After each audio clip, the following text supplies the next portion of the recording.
ఏం మైక్ ఏం తమ్ముళ్ళు హుషారుగా ఉన్నారా?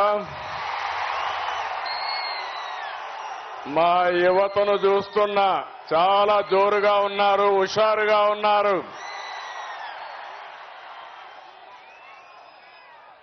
గౌరవనీయులు పవర్ స్టార్ మిత్రులు, మీరు అభిమానించే నాయకుడు, జనసేన అధినేత పవన్ కళ్యాణ్ గారు,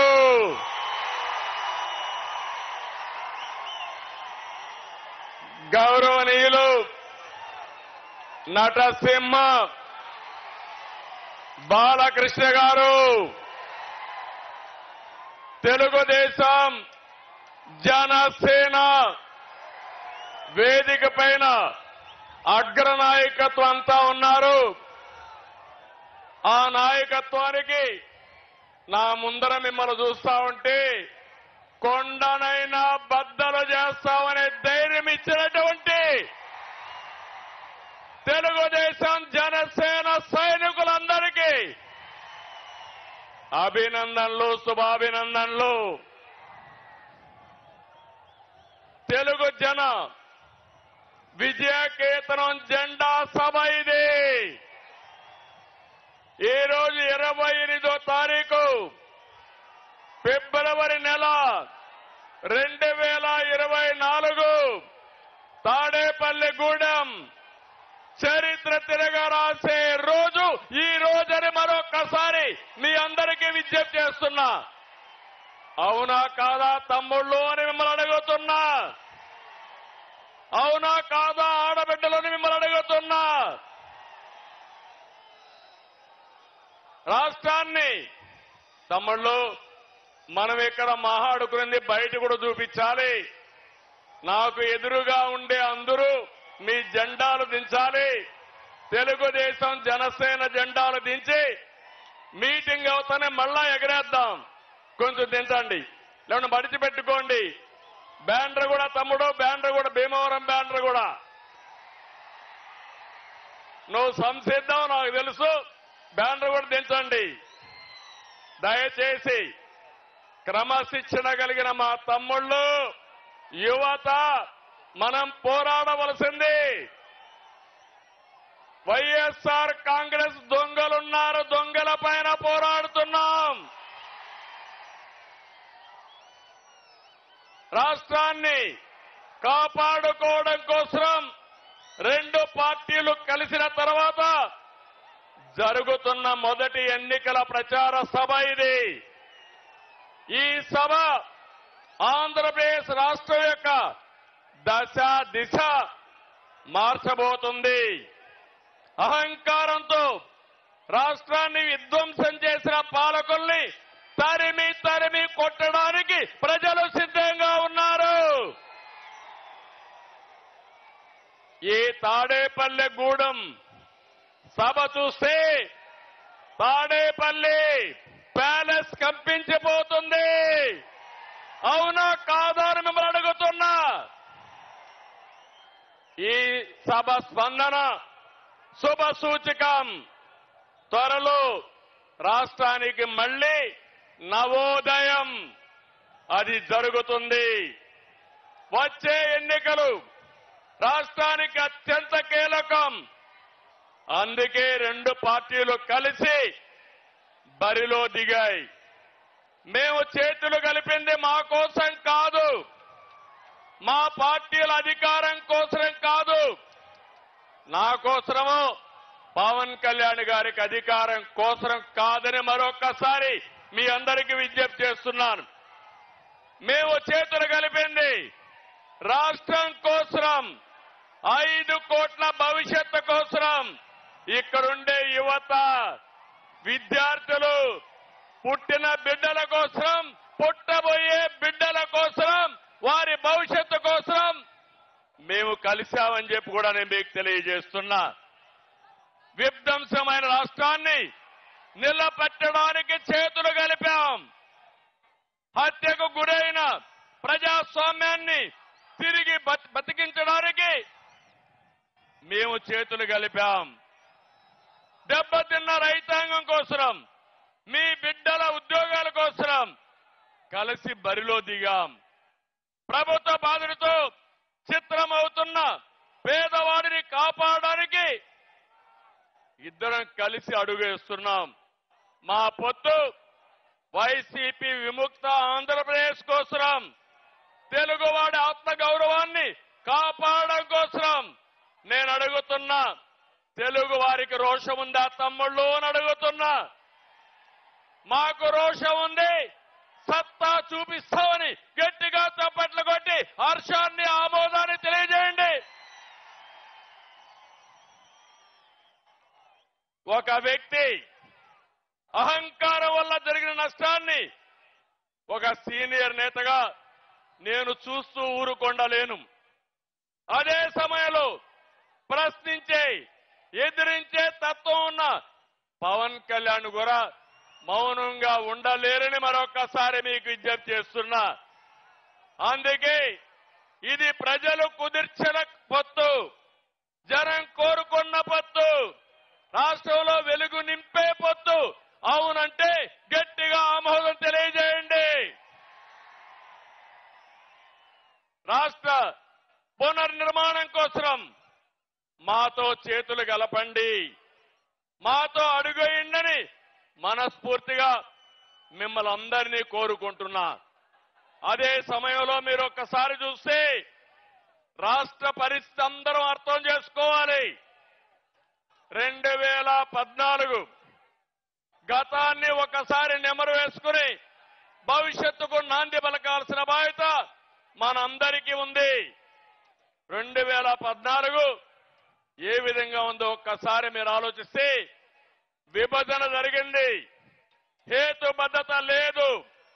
కానీ ఆ రోజు మీరు చూస్తే పవన్ కళ్యాణ్ గారు ఎన్నికల ముందే ఇప్పుడు నేను పోటీ చేయడం కాదు, రాష్ట్రాన్ని కాపాడుకోవాలి కాబట్టి తెలుగుదేశం బీజేపీ ప్రభుత్వానికి సమర్థిస్తామని స్వచ్ఛందంగా ముందుకొచ్చిన వ్యక్తి పవన్ కళ్యాణ్ గారిని మరొకసారి విజ్ఞప్తి చేస్తున్నా. అక్కడి నుంచి మేము అధికారాన్ని ఒక బాధ్యతగా తీసుకున్నాం. ప్రతి క్షణం రాష్ట్రం కోసం ఆలోచించాం. నాడు మీరిచ్చిన అధికారంతో ఆర్థిక కష్టాలున్న రాష్ట్రం, రాజధాని లేని రాష్ట్రం, పరిపాలన అస్తవ్యస్తంగా ఉన్న రాష్ట్రం, అవన్నీ కూడా అంచెలంచెలుగా ఏం చేయాలని ఆలోచించాం. అయితే ప్రజలందరూ కూడా ఒక షాక్ లో ఉన్నారు. విభజన జరిగింది, హైదరాబాద్ నగరం పోయింది, మాకు పింఛన్లైనా ఇవ్వగలుగుతారా, రాష్ట్ర భవిష్యత్తు ఉంటుందా అని ఆలోచించే సమయంలో ఆ రోజు అనేక కార్యక్రమాలు చేశాం. ఒక విషయం ఇక్కడ గుర్తుపెట్టుకోవాలి, ఆంధ్ర రాష్ట్రంలో అన్ని వనరులు ఉన్నాయి. యువత ప్రపంచాన్ని జయించే శక్తి తెలుగు తమ్ముళ్లకుంది, అది ఆంధ్రప్రదేశ్ సొంతమని యువతకు విజ్ఞప్తి చేస్తున్నా. అదే కాదు, సమర్థవంతమైన ప్రజలున్నారు, పోలవరం లాంటి నదులున్నాయి, ఇంకో పక్క సముద్ర తీరం ఉంది, బంగారు పండించే భూములున్నాయి, పండే భూములున్నాయి. అన్నదాతగా, అన్నపూర్ణగా ఆంధ్రప్రదేశ్ పేరు వచ్చిందంటే గోదావరి డెల్టా, కృష్ణా డెల్టాలే కారణం అని చెప్పి కూడా నేను మీకు తెలియజేస్తున్నా. అలాంటి రాష్ట్రాన్ని బాగు చేయాలనే సంకల్పంతో మేము ముందుకు పోయాం. ఆ రోజు 2029కి విజన్ డాక్యుమెంట్ తయారు చేశాం. అమరావతి హైదరాబాద్ కంటే మిన్నగా ఒక రాజధాని ఉండాలని, ప్రపంచమే గుర్తించే విధంగా చేయాలని ఆ రోజు రూపకల్పన చేశాం. పోలవరం పూర్తి చేసి రాష్ట్రంలో ప్రతి ఒక్క ఎకరాకు నీళ్లు ఇవ్వాలని ఒక ఉన్నతమైన సంకల్పంతో ముందుకు పోయాం. కానీ మీరు చూస్తే కేంద్రం నుంచి 11 విద్యా సంస్థల్ని, ఐఐటి గాని, ఐఐఎం గాని, సెంట్రల్ యూనివర్సిటీ గాని all India institution of medical science కానీ ఇవన్నీ తీసుకొచ్చాం. అదే మాదిరిగా ఆ రోజు మీరు చూస్తే ఢిల్లీకి వెళితే రాష్ట్రం కోసం వెళ్ళాం, ప్రాజెక్టుల కోసం వెళ్ళాం. ఆ రోజు అనేక విషయాల్లో సాధించుకొని తిరిగి వచ్చాం. ప్రపంచమంతా తిరిగి యువతకు ఉద్యోగాలు ఇవ్వాలని 16 లక్షల కోట్ల రూపాయలు పెట్టుబడులు తెచ్చాం. 10 లక్షల మందికి ఉద్యోగాలు ఇచ్చాం. ఈ రోజు మీరు చూస్తా ఉంటే ఇవన్నీ కూడా ఇటుక పేర్చి కట్టినటువంటి సౌదాన్ని జగన్ వచ్చి ఒక గొడ్డలి పెట్టుతో మొత్తం నాశనం చేసే పరిస్థితికి వచ్చాడని చెప్పి కూడా నేను మీకు తెలియజేస్తున్నా. తమిళలో ఇక్కడ మీరున్నారు. ఈ రోజు రాష్ట్రంలో ఒక సైకో పాలన ఉంది, అవునా కాదా అని మిమ్మల్ని అడుగుతున్నా. ఉంది అంటే చేలిపైకి ఎత్తండి. ఏ రాష్ట్రంలో అయినా సైకో పాలన ఉందా అని మిమ్మల్ని అడుగుతున్నా. ఏ ముఖ్యమంత్రినైనా సైకో అన్నారా అని మిమ్మల్ని అడుగుతున్నా. గట్టిగా చెప్పండి, రాష్ట్రం అంతా వినపడాలి. మా పొత్తు కూడా ఎందుకో మీరు ఆలోచిస్తే మీకు ఒక అవగాహన వస్తుంది. ఏ ముఖ్యమంత్రి అయినా ఒక అభివృద్ధి కార్యక్రమాలు చేసి తద్వారా పరిపాలన చేస్తారు. కొత్తగా ముఖ్యమంత్రి అయిన వ్యక్తి ఒక పక్కన మీరు చూస్తే ఒక సంక్షేమమో ఒక అభివృద్ధికో నాంది పలుకుతారు. కానీ దురదృష్టం, ఈ ముఖ్యమంత్రి మొట్టమొదటిసారిగా మా ఇంటి పక్క నుండి ప్రజా వేదిక కూల్చి ఈయన పరిపాలన ప్రారంభించాడంటే ఎలాంటి వ్యక్తో ఒక్కసారి మీరు ఆలోచించుకోండి. అది ఇతని నిజమైన నైజం. ఏది కూడా ఒక పద్ధతి ప్రకారం చేయకుండా ఎక్కడికక్కడ ఒక విధ్వంసానికి దారి తీశాడు. ఒక పక్కన మీరు చూస్తే మీడియాని కంట్రోల్ చేయడం కోసం, ప్రతిపక్షాలని కంట్రోల్ చేయడం కోసం, మమ్మల్ని తిరగనీయకుండా చేయడం కోసం జీవో నెంబర్ 1 తీసుకొచ్చాడు. నియంత్రణ పెట్టాడు, మీటింగ్లు అడ్డుకున్నాడు, ప్రజాస్వామ్యాన్ని అపహాస్యం చేశాడు. అది తీసుకొచ్చి ఈ నిష్ట ప్రకారం ఎన్నికల ముందు ముద్దులు పెట్టిన ముఖ్యమంత్రి ఎన్నికల తర్వాత మీడియా పైన అందరిపైన పిడిగుద్దులు గుద్దే పరిస్థితికి వచ్చాడంటే ఇది ఇతని స్వభావం. అదే అహంకారం ఇతనికి. ఇంకో పక్క మీరు చూడండి, ఈస్ట్ గోదావరి జిల్లాలో డ్రైవర్ సుబ్రహ్మణ్యాన్ని చంపి ఈయన కారులో, ఎమ్మెల్సీ కారులో డోర్ డెలివరీ చేశాడంటే ఎలాంటి అహంకారమో మీరు ఒక్కసారి ఆలోచించుకోవాల్సిన అవసరం ఉంది.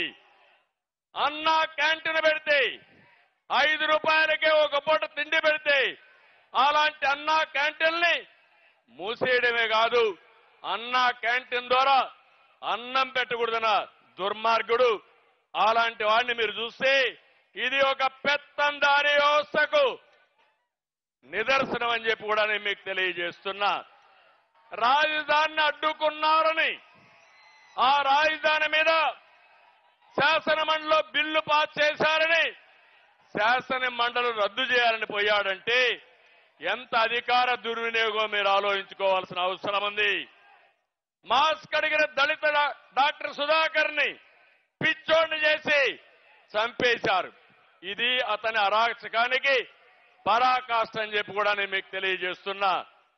రాజధానిలో విట్ ఉంటే, ఎస్ఆర్ఎం ఉంటే, అమృత లాంటి యూనివర్సిటీ ఉంటే 15,000 మంది బయట వాళ్ళు వచ్చి చదువుకునే పరిస్థితి క్రియేట్ చేసి అవన్నీ తెలుగుదేశం పార్టీ పెట్టారనే దురుద్దేశంతో రోడ్లు కూడా వేయకుండా, నీళ్లు కూడా ఇవ్వకుండా, కడాన మట్టి కూడా రోడ్డు మీద ఉంటే తవ్వకపోయిన దుర్మార్గులు అని చెప్పి నేను మీకు తెలియజేస్తున్నా. అది మూర్ఖత్వం. ఇంకో పక్క నిన్నే చూశారు, international cricket player Hanuma Vihari YCP వేధింపులు తట్టుకోలేక పారిపోయాడంటే ఎంత టెర్రరిజమో ఒక్కసారి మీరు గుర్తుపెట్టుకోవాల్సిన అవసరం ఉంది. కడాన మీరు ఒక్కసారి ఆలోచిస్తే తన సొంత చెల్లెలు ఆస్తి తగాదాలు, ప్యాలెస్ తగాదాలు విభేదించి వేరే పార్టీలో చేరితే ఆవిడ యొక్క పుట్టుక పైన, చెల్లెల పైన, తల్లి పైన సోషల్ మీడియాలో పోస్టింగ్స్ పెట్టాడంటే ఎలాంటి వ్యక్తో ఒకసారి మీరు ఆలోచించుకోవాలి. ఇది యొక్క ముఖ్యమంత్రి యొక్క మానసిక స్థితికి నిదర్శనం. ఇక్కడే పవన్ కళ్యాణ్ గారు ఉన్నారు. ఇప్పటంలో మీటింగ్ పెట్టారు, సభకు స్థలం ఇచ్చారు. సభకు స్థలం ఇస్తే ఆ కసితో రోడ్డు వెడల్పు పేరుతో ప్రొక్లైన్లు తీసుకుపోయి ఎక్కడికక్కడ ఇండ్లన్నీ కూలగొట్టాడంటే అది ముఖ్యమంత్రి యొక్క విధానం. నాకొక విషయం గుర్తొస్తుంది. నేను ముఖ్యమంత్రిగా ఉన్నప్పుడు తిరుపతిలో ఒక సంఘటన జరిగింది. ఇది యథార్థ కాదా మీరందరూ అర్థం చేసుకోవాల్సిన అవసరం ఉంది. ఒక వ్యక్తి ప్రతిరోజు ఆడవాళ్లను చంపేసేవాడు. ఎవరైతే ఒంటరిగా పశువులు మేపుతా ఉంటే, ఎవరైతే ఇంట్లో ఒంటరిగా పడుకుంటే అక్కడికి పోయి క్రూరంగా రాళ్లతో కొట్టి చంపేసేవాడు. నేను ముఖ్యమంత్రిగా పోలీసులను అడిగాను, ఎందుకు జరుగుతున్నాయని అడిగాను. ఇమీడియట్ గా పట్టుకోమని ఆదేశాలు ఇచ్చాను. చేయలేకపోయారు. తర్వాత అన్ని కూడా ఎంక్వైరీ చేసి పట్టుకుంటే ఒక వ్యక్తి ఒక నేరాలు చేసి జైలుకు పోయి వచ్చిన వ్యక్తి ఎక్కడికక్కడ హత్యలు చేసే పరిస్థితికి వచ్చాడు. అతనికి ఎక్కడో మహిళల పైన ద్వేషం వచ్చింది. ఆ ద్వేషంతో మహిళల్ని చంపడమే పనిగా పెట్టుకుని 40 మందిని చంపేశారు. ఆ తర్వాత తన పట్టుకొచ్చి పోలీస్ స్టేషన్ లో పెట్టి జైల్లో పెట్టి కేసులు ఎంక్వైరీ అవుతా ఉంటే రాజంపేట నుంచి వస్తూ ఎన్కౌంటర్ లో చనిపోయే పరిస్థితికి వచ్చాడు. నేను ఒకటే చెప్తున్నా, ఆ కేసుకు ఈ కేసుకు ఒకసారి చూస్తే ఈ ముఖ్యమంత్రి ఈ రాష్ట్రాన్ని సర్వనాశనం చేయడం కోసం ఆయనకు డబ్బులు కావాలి, రాజకీయ వ్యాపారం. దీనికి అడ్డొస్తే చంద్రబాబు లెక్కలేదు, పవన్ కళ్యాణ్ లెక్కలేదు, వేదిక పైన లెక్కలేదు, మీరు లెక్కలేదు. అందరినీ అణిచివేయడమే ఆదేశంగా పెట్టుకుని ముందుకు పోయే పరిస్థితికి వచ్చాడు. నేను అందుకే మిమ్మల్ని అందరినీ కోరుతున్నా, ఈ రోజు మనందరి పైన ఒక పవిత్రమైన బాధ్యత ఉంది. వైఎస్ఆర్ కాంగ్రెస్ పార్టీని చిత్తుగా ఓడించి సైకో నుంచి రాష్ట్రాన్ని విముక్తి చేయాలి. సిద్ధమా తమ్ముళ్ళు అని మిమ్మల్ని అడుగుతున్నా, సిద్ధమా అని మిమ్మల్ని అడుగుతున్నా. ఈరోజు మీరు చూస్తే జగన్ విధ్వంసం, అరాచకాలను పరిస్థితి, దాడులు, కేసులు ఇవన్నీ పెట్టే పరిస్థితికి వచ్చారు. ఇంకో పక్కన ఈరోజు మీరు ఒకసారి చూస్తే ఒక్క విషయం ఈ తాడేపల్లిగూడెం సభలో చెప్పాలనుకుంటున్నాను. ఈ రాష్ట్రాన్ని ముఖ్యమంత్రి జగన్మోహన్ రెడ్డి రాష్ట్రంగా చూడడం లేదు. రాష్ట్రంలో ప్రజలున్నారనే ఆలోచన లేదు. రాష్ట్రాన్ని కులాల మధ్య, ప్రాంతాల మధ్య, వర్గాల మధ్య విభజించి ఆయన అధికారం కోసం సర్వనాశనం చేయాలని ఆలోచిస్తున్నాడు.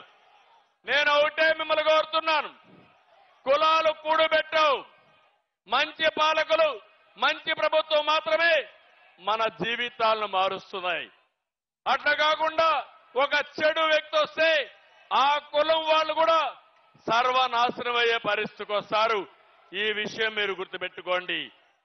అందుకే ఈరోజు మేము ఒకటే కోరుతున్నాం, ఆంధ్రప్రదేశ్ అంటే ఒక మంచి రాష్ట్రం. నా ఆలోచన, మిత్రులు పవన్ కళ్యాణ్ గారి ఆలోచన, తెలుగు జాతిని ప్రపంచంలోనే నెంబర్ 1 కమ్యూనిటీగా తయారు చేయాలనేది మా సంకల్పం. దీనికి మీరు సిద్ధంగా ఉండాలని మిమ్మల్ని అందరినీ కోరుకుంటున్నా. ఈరోజు మేమిద్దరం కలిసి పొత్తులు పెట్టుకున్నాం. మాకు ఏమి భేషజాలు లేవు. గౌరవాన్ని కాపాడడం కోసం అవసరమైతే ఎలాంటి త్యాగాలు చేయడానికైనా మేము సిద్ధంగా ఉన్నామని మరొకసారి విజ్ఞప్తి చేస్తున్నా. ఏం తమ్ముళ్ళో మీరు సిద్ధమా అని మిమ్మల్ని అడుగుతున్నా. టీవీలు చూసే ఆడబిడ్డలో మీరు సిద్ధమా అని మిమ్మల్ని అడుగుతున్నా. ఇంకో పక్క ఎన్ని విధాలుగా ప్రయత్నం చేశారు పవన్ కళ్యాణ్ గారి మీద. విమానంలో వస్తే వీళ్ళబ్బ సొత్తు మారిగా విమానాశ్రయానికి రావడానికి వీలు లేదంట. విశాఖపట్నంలో వీధుల్లో తిరుగుతా ఉంటే తిరగకూడదని ఆయన్ని హోటల్లో కట్టడి చేసే పరిస్థితికి వచ్చారు. కడాన అహంభావం ఎంతవరకు వెళ్ళిందంటే సినీ ప్రముఖులు కూడా శాసించే పరిస్థితికి వెళ్లారు. సినిమా టికెట్ల పేరుతో మహానటుడు చిరంజీవిని, మహాదర్శకుడు రాజమౌళిని అవమానించే స్టేజ్కి వెళ్లారు. నేను బాధపడ్డా, చాలా వరకు నొచ్చుకున్నా. జీవితంలో ఇలాంటి జరగకూడదనుకున్నా అలాంటి జరిగే పరిస్థితి వచ్చింది. అందుకే నేను మిమ్మల్ని అందరినీ ఒకే విషయం అడుగుతున్నా. వై నాట్ 175 అంటున్నాడు జగన్. మేము అడుగుతున్నాం, ఏమి పొడిచావని నీకు ఓటేయాలి. వై నాట్ 75 కాదు, వై నాట్ జాబ్ క్యాలెండర్? సమాధానం చెప్పు. Why not DSC? Why not ఉచిత ఇసుక? ఇప్పుడే మిమ్మల్ని చూస్తా ఉంటే నాకు అనిపిస్తుంది, వై నాట్ 175 కాదు తమ్ముళ్ళు, వై నాట్ పులివెందల? అవునా కాదా? పులివెందల్లో కూడా ఓడించాలా లేదా? ఓడించాలంటే తాడేపల్లి శబ్దం పులివెందలు నిలబడాలి. గట్టిగా చెప్పండి.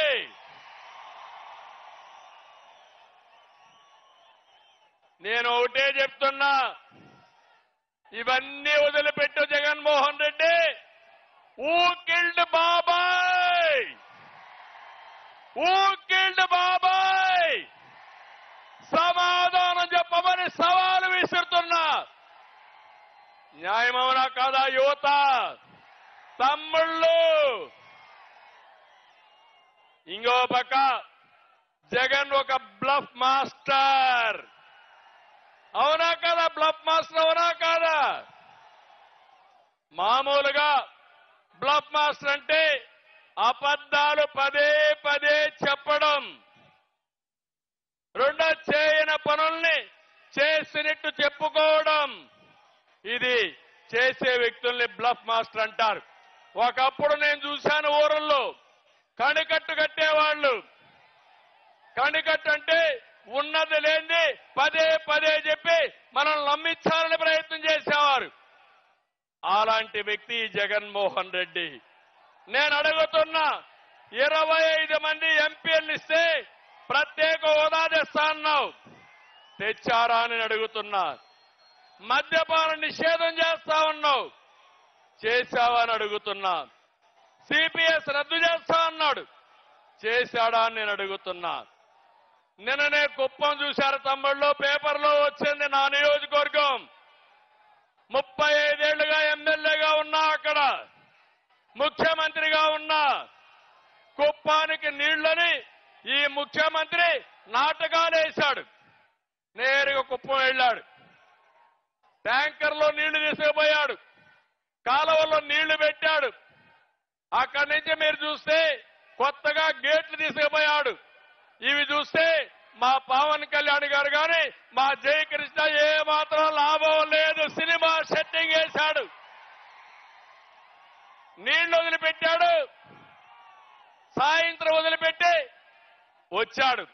తెల్లవారితో నీళ్లు లేవు, అక్కడ గేట్లు పెట్టాడు. ఉదయం 11:30 గంటలకు గేట్లు పెట్టి తర్వాత రోజున 10:30 గంటలంటే 23 గంటల్లో సినిమా సెట్టింగ్ కూడా తీసుకొని వెళ్లిపోయే పరిస్థితికి వచ్చారు. ఇది ముఖ్యమంత్రి విశ్వసనీయత. నేను చెప్తున్నా, నేను మొన్నే పిలిపించా, నా నియోజకవర్గం ప్రజలకు విజ్ఞప్తి చేశా, 1,00,000 ఓట్ల లక్ష్యంగా బాబుకు సహకరించమని ఒక పిలుపిచ్చా. ఈ రోజు ఇక్కడ చెప్తున్నా, జగన్మోహన్ రెడ్డి నా నియోజకవర్గంలో 1,00,000 మెజారిటీ వస్తాయి, నీ నాటకాలు ఎవ్వరూ పట్టించుకోరని మరొకసారి తెలియజేస్తున్నా. తమిళు ఇంకో పక్క ఒక ఫ్లాప్ సినిమా జగన్ది. 2019లో అధికారం కోసం పాదయాత్ర చేశాడు, జ్ఞాపకం ఉందా అని మిమ్మల్ని అడుగుతున్నా. నేను గాని అనుకోనంటే పాదయాత్ర చేసేవాడా అని మిమ్మల్ని అడుగుతున్నా. నాకు ఒక్క అవకాశం ఇవ్వండి అని బుగ్గలని మీరాడు, జ్ఞాపకం ఉందా అని అడుగుతున్నా. ముద్దులు పెట్టాడు, జ్ఞాపకం ఉందా అని అడుగుతున్నా. ఇవన్నీ కూడా పెట్టి పెద్ద పెద్ద ట్రైలర్స్ రిలీజ్ చేశాడు. మీరు అనుకున్నారు బాహుబలి సినిమా చూపిస్తాడని చెప్పి అనుకున్నారు. 5 ఏళ్లు పరిపాలన చూశారు, ఎక్కడికక్కడ అట్టర్ ఫ్లాప్ అయింది. నమ్మి ఓట్లేసిన వారు చీకొడుతున్నారు. ఆ cinema utter flop, utter flop. దీనికి సీక్వెల్ ఉండదు. ఒకటే తెలుసుకోవాలి తమ్ముళ్ళు, జనసేన సైనికులు, తెలుగుదేశం తమ్ముళ్ళు ఒకటే గుర్తుపెట్టుకోవాలి. అట్టర్ ఫ్లాప్ అయిన సినిమాకి మళ్ళా సీక్వెల్ ఉంటుందా తమ్ముళ్ళు? అందుకే ఆ సినిమా అయిపోయింది, 40 రోజులే ఉంది. వైసీపీ రౌడీలకి రియల్ సినిమా 40 రోజుల తర్వాత చూపిస్తామని ఈ సభ ద్వారా హెచ్చరిస్తున్నా. జనసేన తెలుగుదేశం పొత్తు సూపర్ హిట్, అవునా కాదా? సూపర్ హిట్ అయితే గట్టిగా చప్పట్లు కూడా చెప్పండి. నీ కుట్రలు, నీ కుతంత్రాలు అట్టర్ ఫ్లాప్, విధ్వంసానికి ఫుల్ స్టాప్. అందుకే TDP Janasena winning team, YSR Congress party cheating team, అవునా కాదా? తెలుగుదేశం జనసేన గట్టిగా చెప్పాలి విన్నింగ్ టీం అని. Telugu Desam Janasena, YSR Congress party cheating team, YSR Congress party. ఒకటే గుర్తుపెట్టుకోండి, ప్రశాంతమైన రాష్ట్రంలో హింస, దాడులు, కేసులతో జగన్ అగ్గిరాజేశాడు. అంతటా అశాంతి, ప్రతి ఒక్కరిలో కోపం, ఆవేశం ఉన్నాయి. ఇప్పుడు అదే అగ్గితో మా తమ్ముళ్ళందరూ తెలుగుదేశం జనసేన తమ్ముళ్ళు వైఎస్ఆర్ కాంగ్రెస్ పార్టీని తగలబెట్టడానికి సిద్ధంగా ఉన్నారు. దీనికి వాయువు కూడా తోడైంది. ఎవరు తమ్ముళ్ళు ఆ వాయువు? ఎవరా వాయువు? పవన్ కళ్యాణ్ గారు.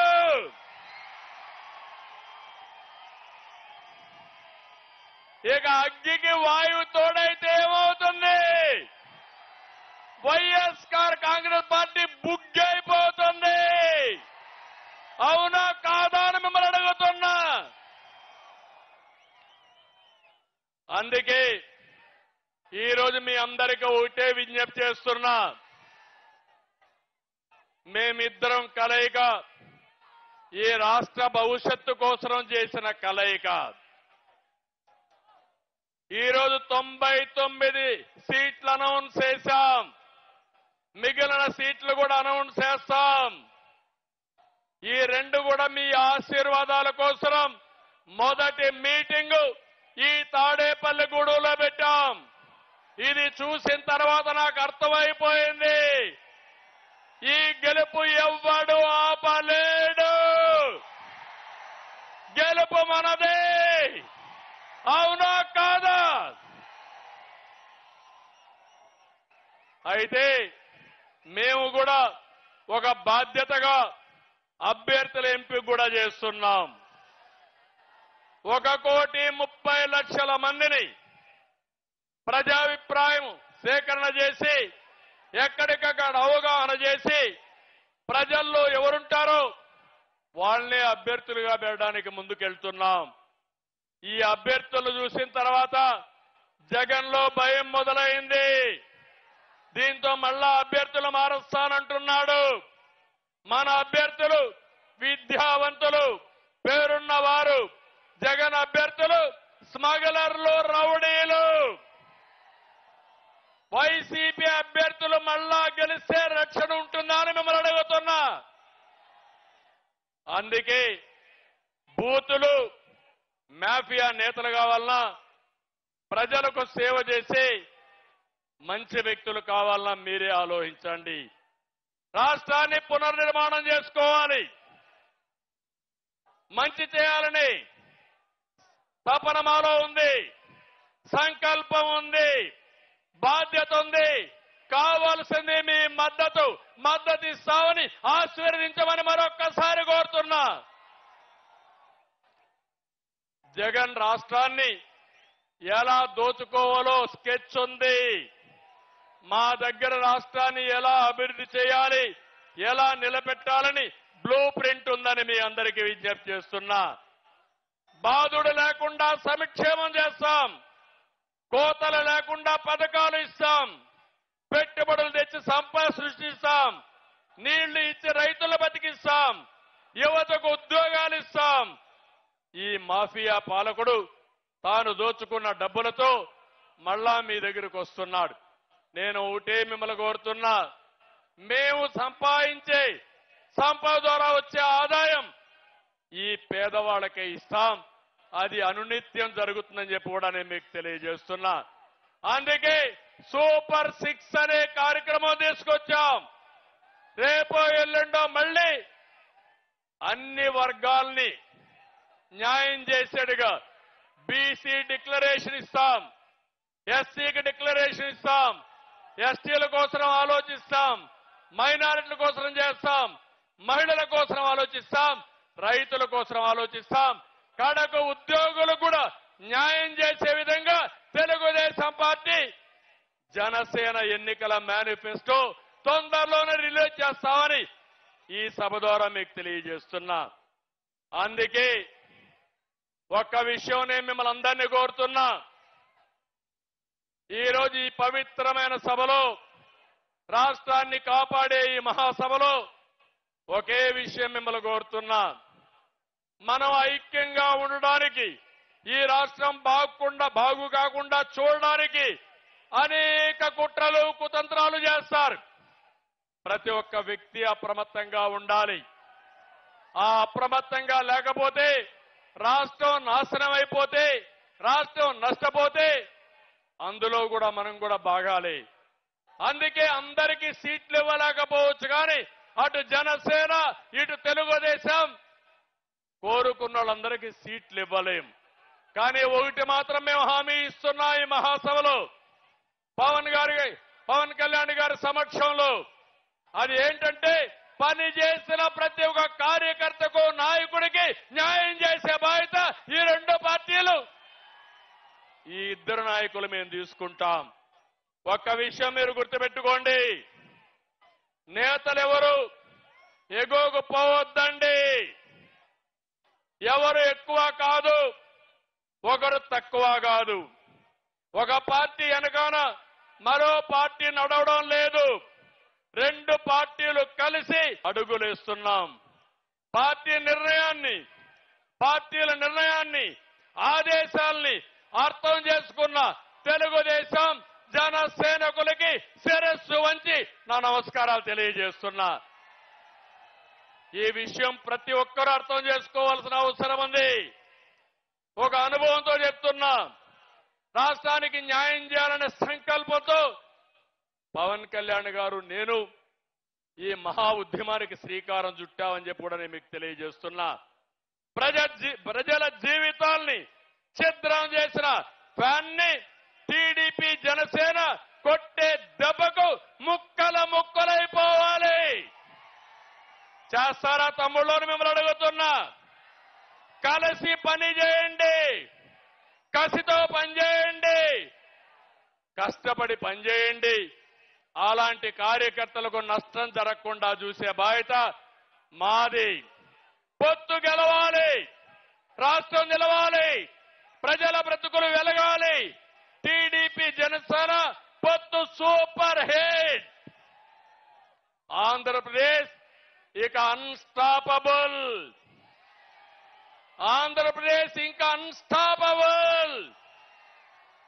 అందుకే అడుగుతున్నా, గట్టిగా పౌరుషంగా చెప్పాలి. తెలుగుదేశం జనసేన పొత్తంటే ఐక్యత వర్ధిల్లాలని చెప్పాలి. తెలుగుదేశం జనసేన ఐక్యత వర్ధిల్లాలి గట్టిగా. తెలుగుదేశం జనసేన ఐక్యత. తెలుగుదేశం జనసేన ఐక్యత. తెలుగుదేశం జనసేన ఐక్యత. Thank you. మిమ్మల్ని చూశాను, చాలా ఆనందంగా ఉంది. ఈ ఉత్సాహం చూసిన తర్వాత గెలుపు మనదే. ఎన్నికలయ్యే వరకు నిద్రపోవద్దని మరొకసారి విజ్ఞప్తి చేస్తూ అందరికీ నమస్కారాలు. జై హింద్.